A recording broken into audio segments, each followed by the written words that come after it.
Hello everyone. Welcome back to my channel SS colourful vlogs Telugu. Wish you all a very happy Diwali. అందరికీ దీపావళి శుభాకాంక్షలు. నా videos కనుక మీకు నచ్చినట్టయితే తప్పకుండా లైక్ చేసి మన ఛానల్ని సబ్స్క్రైబ్ చేసుకోండి. మన ఛానల్ని అయితే సబ్స్క్రైబ్ చేసుకొని మాకు సపోర్ట్ చేస్తారని అనుకుంటున్నా. ఇవాల్టి వ్లాగ్లో అయితే దివాళీ వ్లాగ్ని మీతో షేర్ చేస్తున్నా.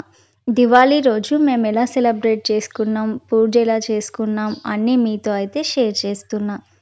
వీడియోని స్కిప్ చేయకుండా ఎండ్ వరకు అయితే చూడండి. ఈ వ్లాగ్ మీకు తప్పకుండా నచ్చుతుందని అయితే అనుకుంటున్నా. ముందుగా వాకిలంతా నీట్గా అయితే కడిగేసాము. తులసమ్మకి పసుపు రాయడం అయితే అయిపోయింది. అలాగే ఇప్పుడు ఇంట్లో ఉన్న అన్ని గడపలకైతే పసుపు రాస్తున్నా. మీలో ఎంతమందికి తెలుసు పసుపు గడపలకి ఎందుకు రాస్తారు?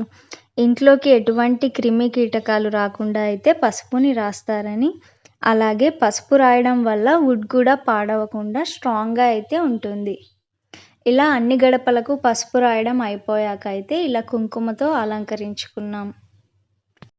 గడపని ఇలా పసుపు కుంకుమలతో అలంకరిస్తే చూడ్డానికి ఎంతో అందంగా ఉంటుంది. అలాగే మన చుట్టూ కూడా ఎంతో పాజిటివ్నెస్ అయితే ఉంటుంది.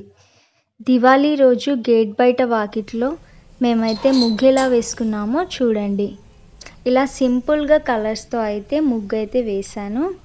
ఇలా ముగ్గు వేస్తే చూడ్డానికి ఎంతో బాగుంటుంది. అలాగే చాలా తక్కువ టైంలో కూడా ఇలా అందమైన ముగ్గునైతే వేసుకోవచ్చు.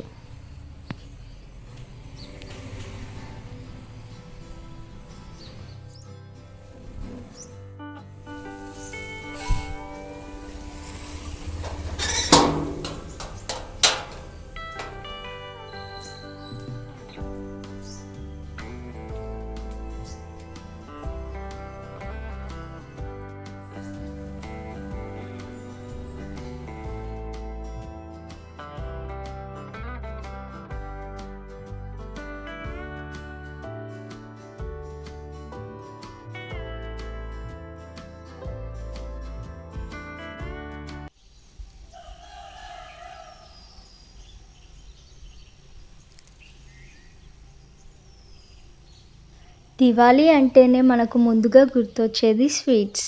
ఈరోజు మా ఇంట్లో దివాళీ స్పెషల్ స్వీట్స్ ఏంటంటే బూరెలు. మా అమ్మ చేస్తూ ఉంటే నేనైతే కాలుస్తూ ఉన్నా. పండగ రోజు ఇలా సరదాగా అయితే మేము వంటలన్నీ చేస్తూ ఉన్నాం. ఇలాగే అన్ని బూరెలు అయితే చేస్తున్నాం.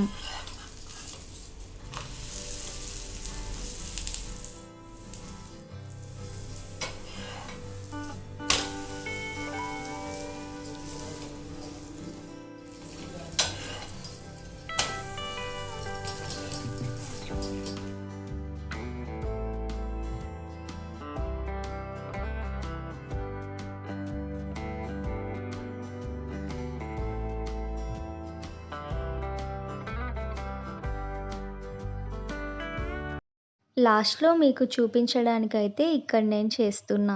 ముందుగా పూర్ణం ముద్దకి సమానంగా అయితే పైన పిండిని తీసుకోవాలి. పైన పెట్టిన పిండినైతే మేము మైదా పిండితో కాకుండా అయితే గోధుమ పిండితో ప్రిపేర్ చేసాము. పూరి పిండి అంటే కూడా ఇదే. మైదా పిండి వాడడం హెల్త్కి అంత మంచిది కాదని మ్యాక్సిమం మేమైతే మైదా పిండిని అవాయిడ్ చేస్తాం. పైపిండి అలాగే పూర్ణం రెండు ఈక్వల్గా అయితే ఉండాలి.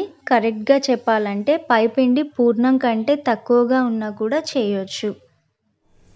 ఆయిల్ని రెండు వైపులా వేస్తూ ఫ్రై చేసుకోవాలి.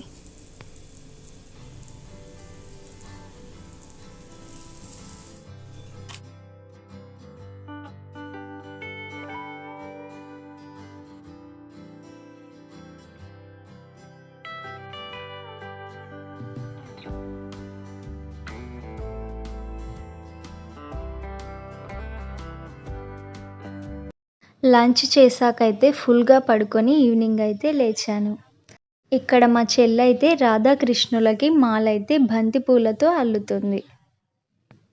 ఇలా రాధాకృష్ణులకి మాల వేయడం అయిపోయాకైతే ఇంట్లో దేవుడికైతే పూజ చేసుకున్నాం.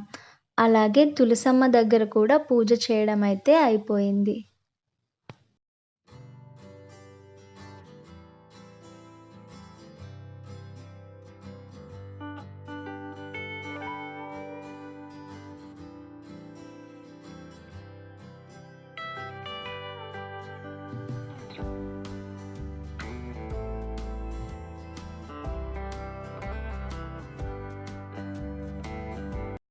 బయట వాకిట్లో దీపాలు వెలిగించడానికైతే దీపాలలో ఆయిల్ అలాగే వత్తుల్ని వేసి రెడీ చేసుకుంటున్నాం.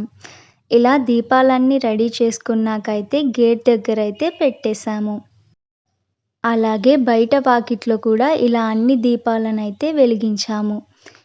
ఇలా దీపాలన్నీ వెలిగించాక ఇల్లంతా ఎంత అందంగా ఉందో అసలు. వీడియోలో చూసేదానికంటే కూడా రియల్‌గా చూస్తే చాలా అంటే చాలా బావుంది. ఇల్లంతా ఇలా దీపాలతో వెలుగుతూ ఉంటే చూడ్డానికి ఎంతో అందంగా ఉంది. మేమైతే మా దివాళీని ఈ విధంగా సెలబ్రేట్ చేసుకున్నాం. మీరెలా సెలబ్రేట్ చేసుకున్నారో నాకు ఖచ్చితంగా కామెంట్ చేసి చెప్పండి. నా వీడియో నచ్చితే తప్పకుండా లైక్ చేసి మన ఛానల్‌ని సబ్స్క్రైబ్ చేసుకోండి. మన ఛానల్‌నైతే సబ్స్క్రైబ్ చేసుకొని నాకు సపోర్ట్ చేస్తారనైతే అనుకుంటున్నా.